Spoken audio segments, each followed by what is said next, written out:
Kwa majina naitwa Flora Marcus Ernest, ni mwanafunzi katika shule ya sekondari Esperanto, ninasoma kidato cha 3.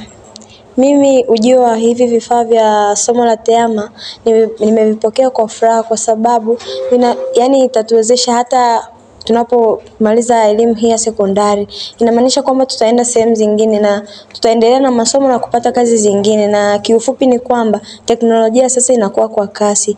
Kwa hivyo hili somo la tehama litatusaidia hata katika kazi fulani tunazokutana nazo, kwa sababu kila kitu sasa hivi kinaenda na sayansi na teknolojia. Kwa hiyo somo hili la tehama litatuwezesha kutumia kompyuta tukiwa katika elimu ya sekondari, kwa sababu wengine wanapata shida katika kufanya kazi zao kwa sababu hawajapata hii elimu ya somo la tehama. Itatuwezesha katika masomo na katika ajira mbalimbali. Mfano, watu kama waandishi wa habari sana wanatumia vitu kama hivi ambavyo kama hakuwa na uzoefu tangu mwanzo inamuia vigumu. Kwa majina naitwa Deborah Msorioba.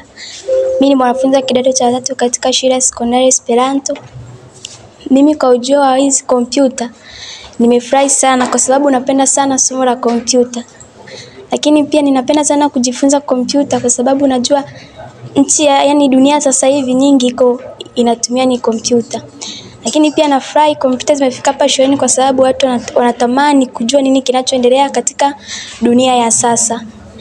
Lakini pia mimi nimefurahi kwa sababu hata tumepata chumba kizuri cha kompyuta, kuna feni, meza nzuri zilizotulia na hata hali ya kwenye chumba kimetulia. Kwa majina naitwa Elizabeth Peter, ni mwanafunzi wa kidato cha 3 katika shule ya sekondari Esperanto.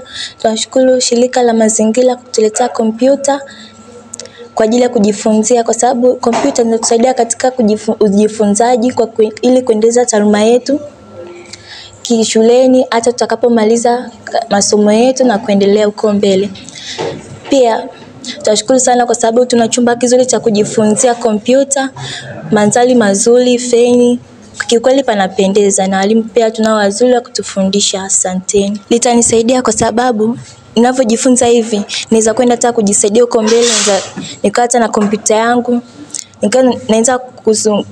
nitakwenda kutafuta mambo huko kwenye kompyuta. Linaweza tukasaidia katika kazi, kufungua stationery, kompyuta ili kuendeleza kipato chetu. Kwa majina naitwa Salome Kis, ni mwanafunzi wa shule ya sekondari Esperanto kidato cha 2. Nawashukuru sana shirika la mazingira kwa kutujengea jengo la kompyuta ili tuweze kujifunza na kupata utaalamu mbalimbali tutakapoenda huko kwenye maisha yetu. Asante.